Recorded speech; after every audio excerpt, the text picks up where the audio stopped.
Hey gang, here we are for another day of Battleground. This time, in starting Battleground, I just wanted to give a bit more detailed information about how it works, what the objectives are, and strategies to that effect. So, I'll be queuing up solo. If you're queuing with a party, they need to be in the same area.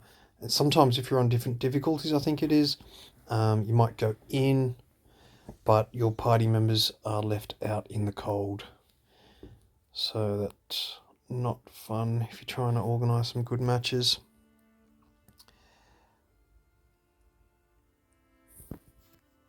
Once we get in, obviously the queue in the alpha just all depends on how many people are queuing up.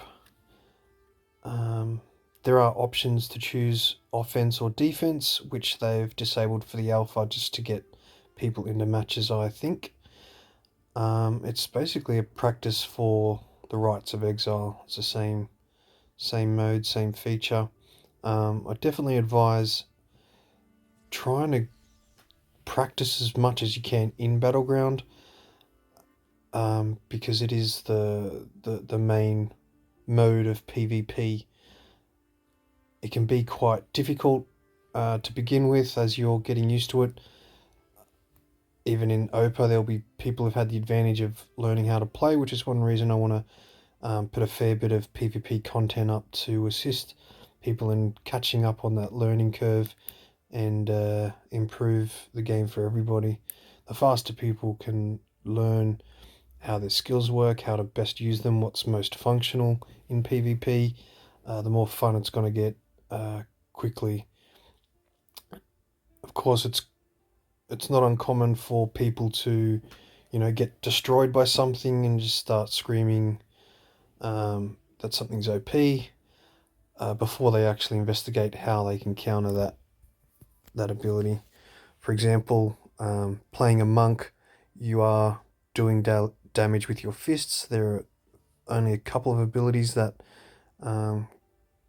can deal damage without you having to be next to your opponent, which can make you quite vulnerable to barbarians and crusaders and other melee fighters, particularly if they're a bit tankier than you. So can be set up as a bit of a glass cannon, but I find defensive abilities at least enough to be able to survive and escape from battle. Come in like an assassin and take someone out, or even just immobilize and stun them and either finish them off later once they've burnt their ability cooldowns, or your party members come in and finish the job. So loss of control, although I haven't played the other characters to a great deal, enough to understand PvP for sure, loss of control is pretty devastating. There are abilities that prevent you from using your abilities, stuns and chill effects that either restrict or inhibit your movement. So, in a battleground with multiple opponents, being mobbed while immobilized is devastating, unless you're a particularly tanky character. But I've gone for high mobility, so with all the leaps that I do, I can literally leap into a group of opponents and essentially bait out their abilities with the full intention of leaping straight back out again. Forgive my lag as I'm uploading a video and should have thought this through. Probably not the best way to demonstrate PvP. This is going to be a nightmare. But nonetheless, I just want to focus on strategy and objectives for this match. Let's see if we've got a good one. Oh, Aussie Bob is a very tough opponent. There's some high-powered opponents as well. Yeah, might as well. Oh, okay, I've got Sniper Pig, who was with me in Rights and is one of the top tier players with Aussie Bob, so This would be a good match if I was intending to pay attention. So here we have the map. Defense has a portal here, which at different phases of the match will take you to different locations.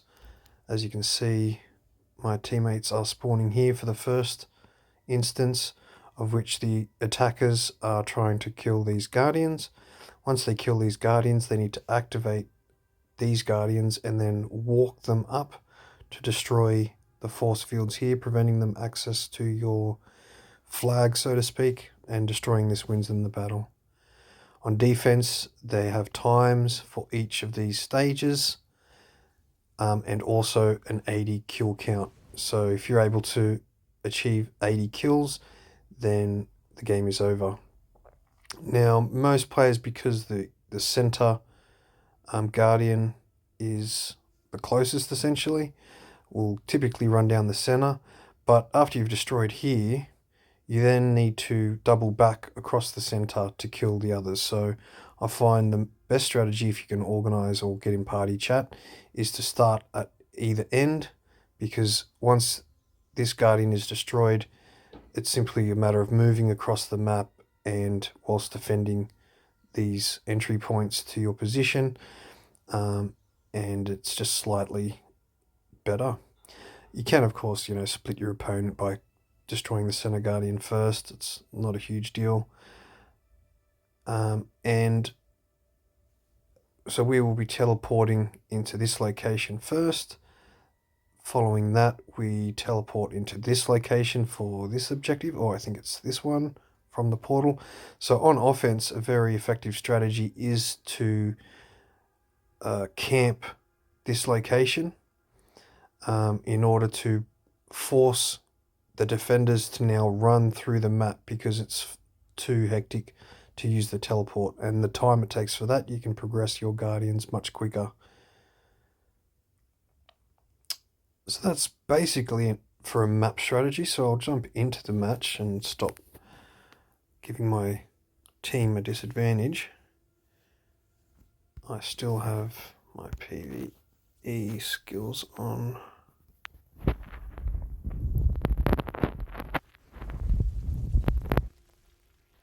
Thankfully, I've still got my PvP kit on from the video I did earlier.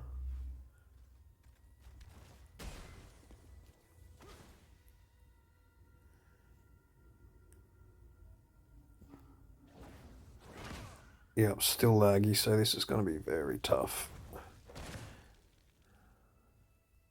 And not a great example.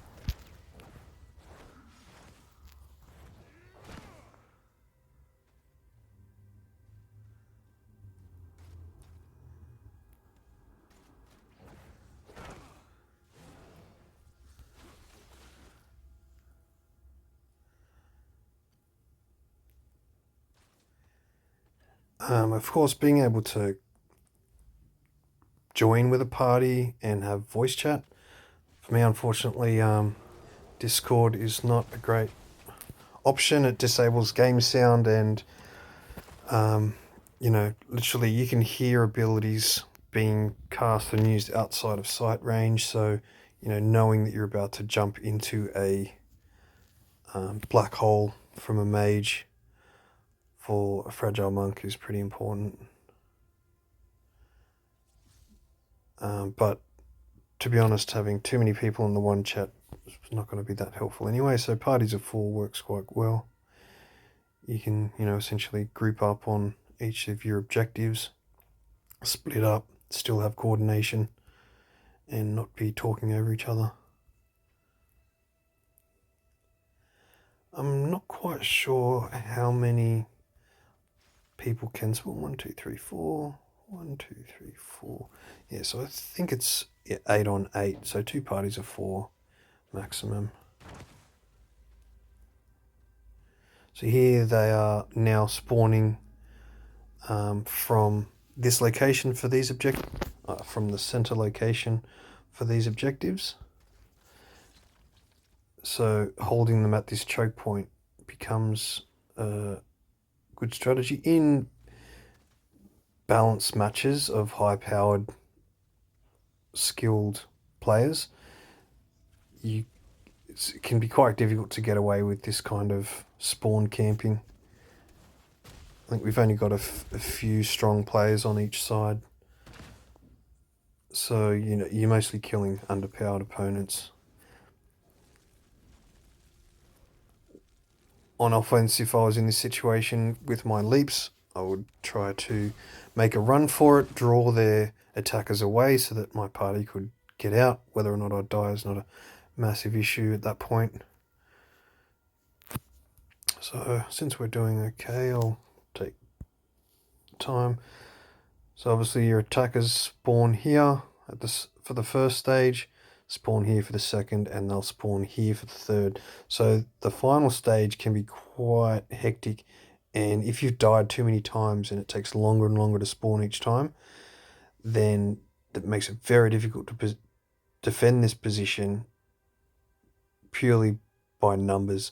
You know, as they kill you and you're spawning slower and slower, there's less people to defend, and it just becomes an open target. But they may not have time for that, so they've just got to try and focus on the objective. And there we go. Victory. So they are the main objectives for that mode. And I'll do short videos on more details of the other PvP modes. Have a good one.